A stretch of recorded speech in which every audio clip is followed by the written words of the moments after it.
Welcome, Manitoba Power with D. and T. D, what does D stand for? My name is Dino Kamari. What's your name? I'm Tommy Howell. Right on. Yeah. And so this is Manitoba Power. We're starting it off. Yeah. So Recording live from where are we at? we're at One Family Fitness Center. This is my gym that I own myself and my wife. And that's what you see behind us. So It's gonna be a lot of fun here. yeah. So we're here to talk about everything Manitoba Powerlifting, specifically Manitoba Powerlifting Association. But again, everything powerlifting, everything strength, everything like that, we're going to cover in this podcast. I guess what are some of the goals of us doing this? What do we want to do? In the last couple of years, we really built up since COVID. Yeah. Our membership base, and not even just the membership numbers themselves, but the competitiveness of Manitoba powerlifters. Yeah. And it's been a lot of like our youth starting up, like your youth essentially, starting up, and then the sub juniors being more competitive, the juniors being more competitive, our masters being more competitive. Yeah. So I think a big part of that for a smaller province like Manitoba to grow and compete against Alberta, BC, Ontario, those bigger provinces is just to get more people. Yeah, exactly. That's the goal of this podcast, is to increase awareness about the sport, awareness about Manitoba Powerlifting Association. You know, people don't know how many members there are. There's 227 members. That's the highest it's ever been, I believe, which is very small for a sport. So our goal is to grow that and grow that exponentially. And we need to do that by teaching people about powerlifting. So what is powerlifting? How to get involved, where you can train, where you can go, like how high you can go in the sport, all that kind of stuff. So that's pretty much what we're going to cover, I think, in this episode, is kind of an introduction to the sport and the history of the sport. So, do you know anything about the history of the sport? I know a little bit. Okay. I know a little bit, In terms of MPA itself, it's gone through two gens of it. Starting way back in the original era in a warm summer of July of 1967. To 1975, and then entered the dark ages. But I think talking about that of prior to the CPU kind of PF kind of partnership, and kind of what every member currently knows is what CPU is, the Canadian Powerlifting Union, and the International Powerlifting Federation of what Manitoba Powerlifting Association is a part of. But prior to that, it was kind of what I think more people that aren't aware with what MPA is, of kind of the equipped style lifting, and kind of that more was potentially that older school of powerlifting as well. Yeah, I think the introduction of Classic really helped the sport grow, reduce the barrier to entry.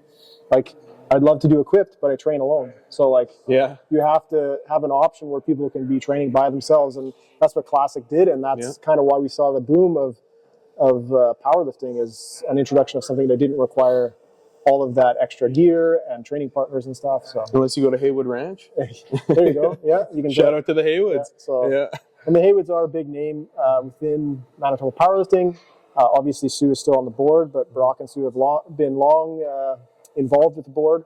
Yeah, and even internationally too. Like Brock, you're probably going to mention with CPU, and him being on the chair of referee for forever, for the last little bit, at least as far as I know. Brock and Sue Haywood are both decorated in competing, in coaching, in refereeing, in volunteering and giving back, and being part of both the provincial level boards and the national level board with the CPU. So, and they've been doing that a long time. And I think when most people think about powerlifting, they think about them as being Manitoba Powerlifting Association. Especially when I joined, I just thought they were the people that were in charge. Do everything. They do everything, right? Yeah. So I think Sue's been at every meet refereeing. Same with Brock. So it's competing as a recent. Dogs getting back into it. Yeah, they're both back in competing a lot. So that's great to see. Now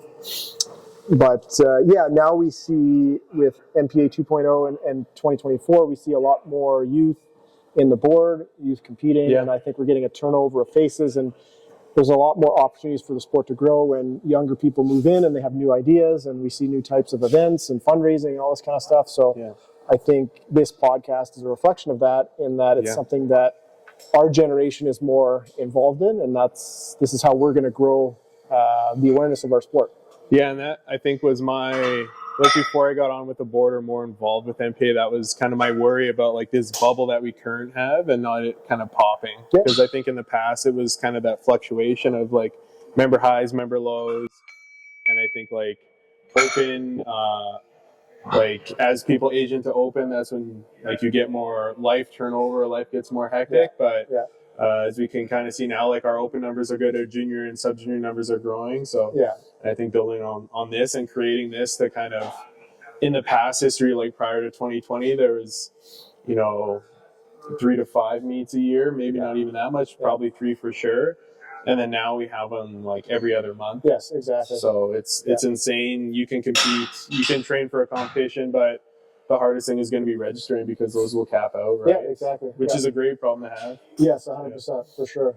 As a meet director, anyways. Maybe not as competitive, but But I think we've also changed it so you can register for meets that are months in advance now too, right? So check out the website, Manitoba Powerlifting. ManitobaPowerlifting.ca. That's for your events there. We do have some events coming up. Is there anything we can quickly shout out that's happening? We can. Then, we had a meet just passed. But we won't summarize that today. We'll probably break down past meets in future epis. But the next meet coming up is going to be February 1st, Brickhouse Power Challenge. I've done that meet a few times. I'll be coaching that meet. You'll probably be coaching as well. Coaching or volunteering. I'll be there. Volunteering, But that's a cornerstone of MPA too. Yes, I think they're on number 10. So it's 10 years in a row of running this event. Always great to be hosted there by Paul. Paul. Yes, exactly. So, Paul's been a huge kind of backbone to that. I think, was that your first meet? Was that Brickhouse? It's probably my second. My first was Total Fort. Oh, okay, yeah. One of them. I don't remember which one. Total Fort, was that? I think it was 17 maybe? Yeah, I've done a few. It was either 17 wing or we might have even done it out in Portage. Oh, yeah. I don't remember which one it was. Yeah, Total Fort, they like to go coastal. They go all over the province with that one. Yeah, exactly. So except for this year, which we'll summarize. But that was at Dakota. That was a great meet. It was a great meet, Cool. So, you want to give us a little bit of history about yourself and why you're involved and why we're doing this podcast? Like, what's your background here? Yeah, my background, I'm an athletic therapist. Rehab, I kind of got into that through being injured and kind of just wanting to keep moving through like sports and that, through playing hockey. And then I just kind of kept training through all of that, and probably in the worst ways possible in some senses of it. But then just continuing on with that of being involved as like a trainer, as a strength coach, working with hockey teams and stuff like that. That really led me into the rehab side of it. And then, I've been coaching in powerlifting for around 10 years now. So right around that 2015 was when I really started kind of doing more, I guess I want to say geared coaching towards powerlifting. Like I always kind of trained the big three as a gym bro. Always benching more than squatting for sure. But and then my background in terms of just because I more heavily coach in powerlifting than compete, because if I have a lifter in every kind of meet, I'm not going to coach and try and compete in that. So I just compete more in weightlifting side of it. So that's kind of my bread and butter. And I still throw a bench in there, and that's kind of until I blow my tear a pec, tear a couple of them. But I recently had one, but it's not that bad. I think I'm milking it more than I am now. But a little tear. But honestly, that's a fun part of it. I think. Like we'll get probably into that, like injuries in sports and with powerlifting and the injuries that happen, of probably that stigma towards like lifting heavy in that.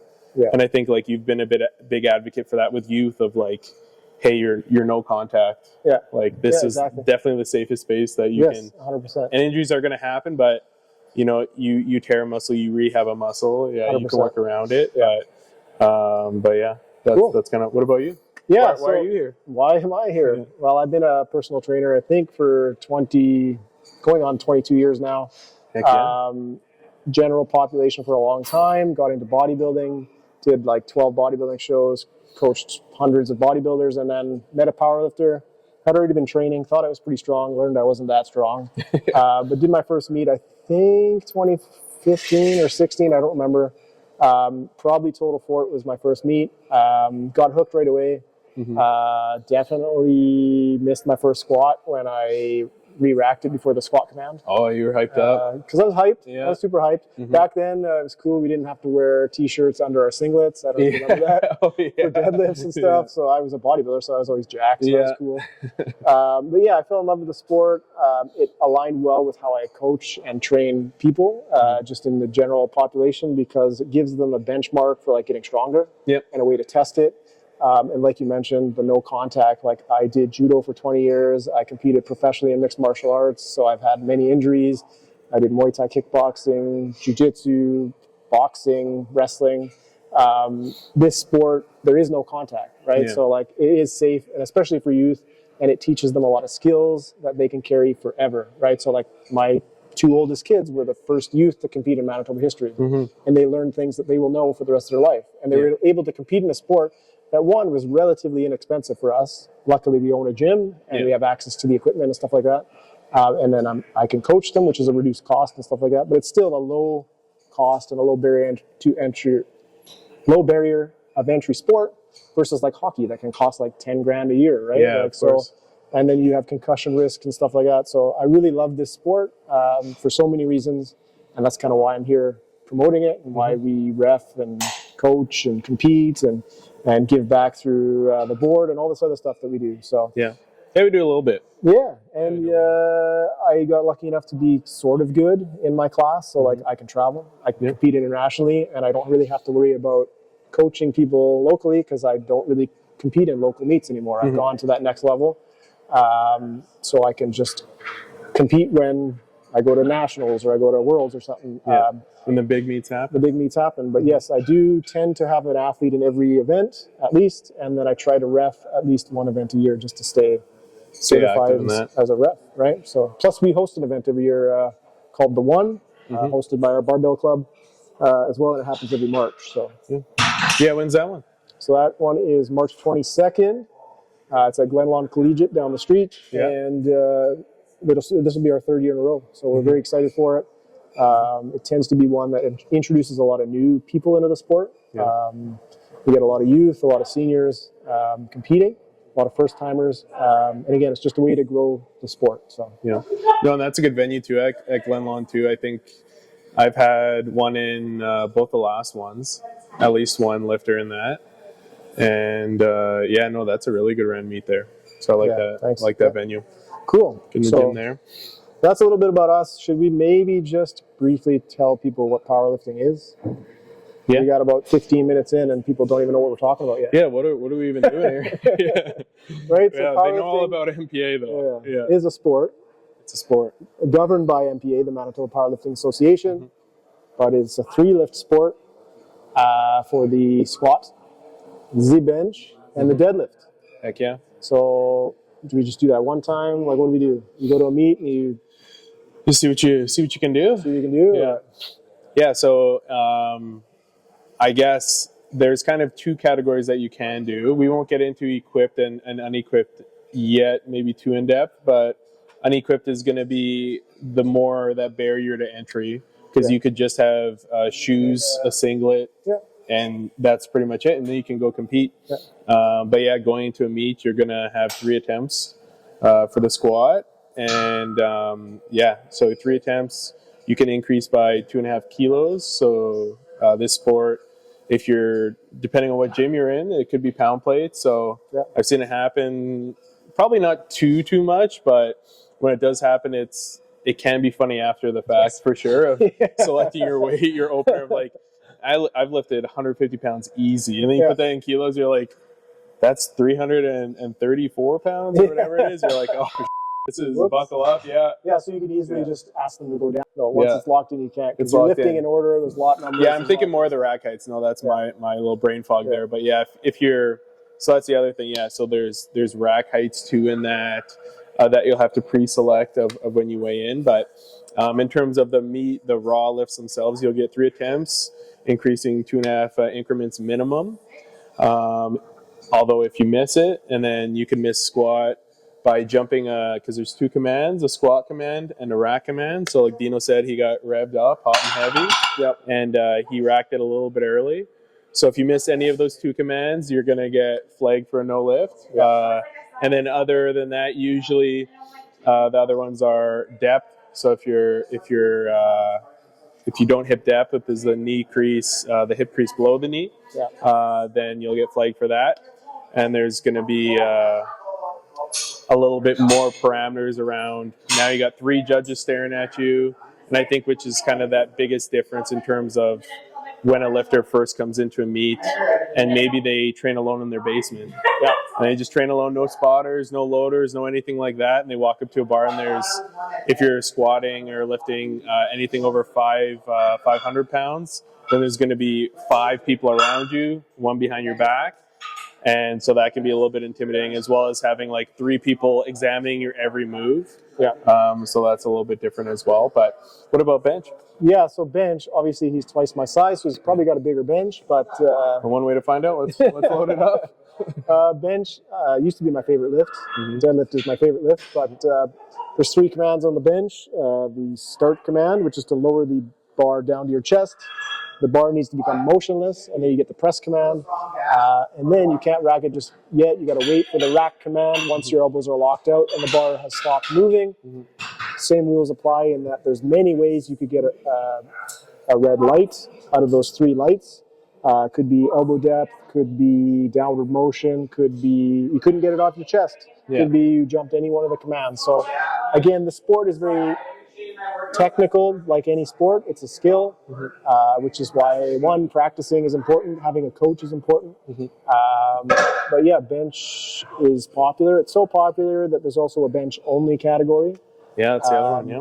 Which you can do just the bench by itself, right? Get a total just based on that 1 bench number. But in 3 lift, we do squat, bench, and then we do deadlift. Deadlift. And the fun thing about deadlift, there's only 1 command. So you just got to lift that bar up and then hold it for a little bit. Once your shoulders are back, knees are locked, hips are through, and then you get to put it down. Exactly. Yeah. That's also one of my favorite things is like the nervous, anxious lifter that's like waiting for somebody to tell them to go. Yeah. And it's like, no, you can just go up and just lift it up, dude. Yeah. Just go rip it. But yeah, that's, but that's always a fun way to end the meet too, of having like, that's when you get to those 3rd attempts, and unless it's just bench only, you can change your 3rd attempt, but the 3rd attempt on bench, you can change it twice. So that's always fun when you get to those.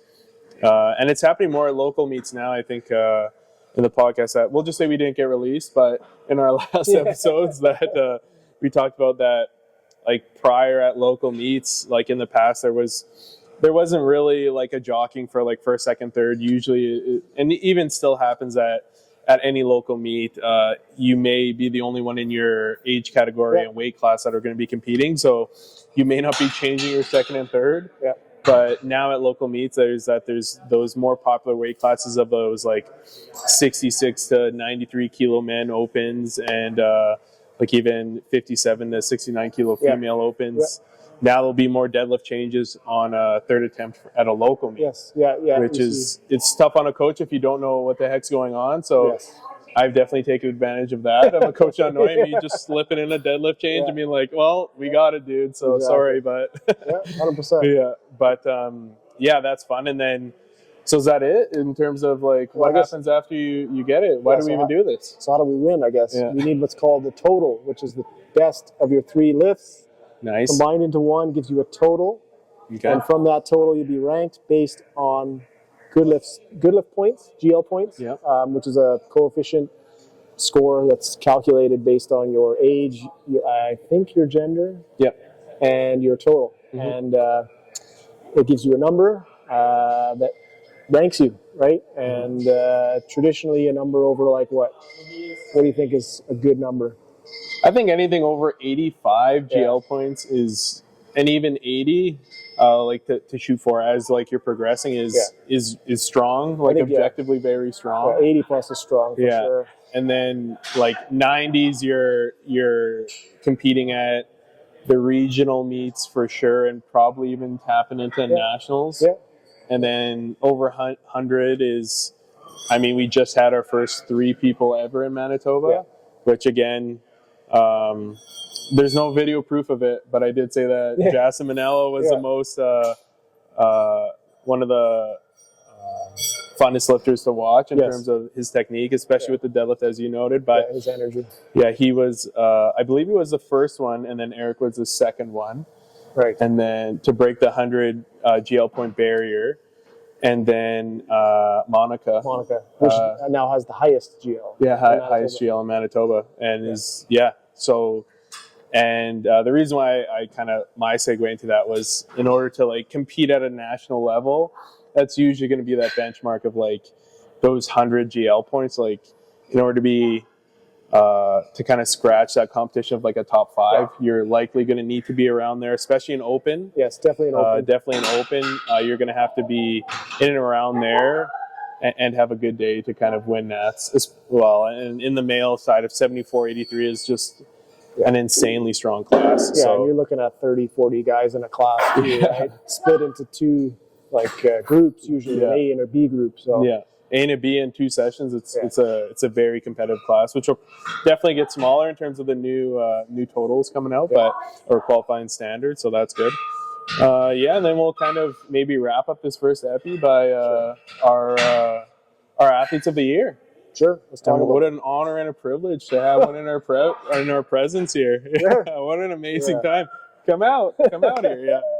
Our male athlete of the year as voted by our association, Mr. Dino. Yes, thank you. Definitely a surprise. I guess my wife nominated me. It paid off. I didn't know. She knew something that you didn't. Yes. Yeah. But I guess if you look at what I achieved this year, it's not unreasonable to say I belong there. Yeah. I went to 100%. World Championships for my second year in a row. This year was in Sun City, South Africa, and I actually had the opportunity to compete in the Commonwealth Games at the exact same time, which is a once-in-a-lifetime opportunity. I managed another 6th place at Worlds out of, I think, 16 or 18 men, up against the best in the world, like Lane Norton is the reigning champ, and just to be in the same flight and bench right before him, that was an amazing opportunity. He's a pretty strong guy. He's strong as if you like strong guys, he's a pretty strong guy. He's definitely, I'm going to beat him eventually, but he'll probably have to get Shout out to him. Come out to MB. Coming. Come out to MB, one family. Right here. Don't tell him where I am. 1-star review. 1-star review, he's blowing the place up. Hey, any press is good press, right? Exactly. That's what we say. And then I managed to get second at the Commonwealths with a gold medal in the bench and the deadlift, which was pretty awesome. There was some deadlift changes there at the end. Shout out to the coach. Shout out to the coach. Yeah. Coach at the time, Garrett, for Team Canada. Garrett Bentley, strongest bencher in the world. Managed to pull off a 270, which is the most I'd ever pulled in competition. I plan to beat that at nationals, but again, that was a heck of a time. So a good day. That was a good day. Yeah, so. Then our female athlete of the year, which she definitely earned it last year, and then she's kind of on another tear. Finished the year off with a bang in her last year. No, she's open. Sorry, I'm thinking about all the other lifters, but she's open. Who's our female athlete? Monica Guyot. Guyot, yeah. I hope I said that right. I don't remember. Yeah. She's or Guyot. Guyot. I think it's Guyot. Well, 1-star review. Man, it's just raining 1-stars on one family. So as we mentioned, that 103 GL performance at total fortification. I'm assuming she's going to do well at nationals. She's getting a lot stronger, progressed well. I think this was she had definitely probably a challenging year with all of her meets, stacking up with going to North Americans, and then meeting those same lifters that she beat at nationals, and then maybe not having the day that she wanted, but that's all powerlifting. She's sticking with it and improving her total. So I think that's definitely going to work well for her in the future. Just going through that kind of mental process of it, that's huge. But so that's episode 1. Cool. Manitoba Power, we did it. Stay tuned. We'll be releasing episodes every week on the Monday. On Mondays, and stay tuned. Follow us. Where can they find you personally? Anything at Top Coach Dino across most platforms. You'll find me there. The gym at One Family Fitness. You can find me at Strength AT on Instagram, or my coaching is Magna Strength Systems on socials as well. Awesome. You can follow me there. Cool. Yeah, that's a wrap. That is a wrap. It's caught in the crossfire.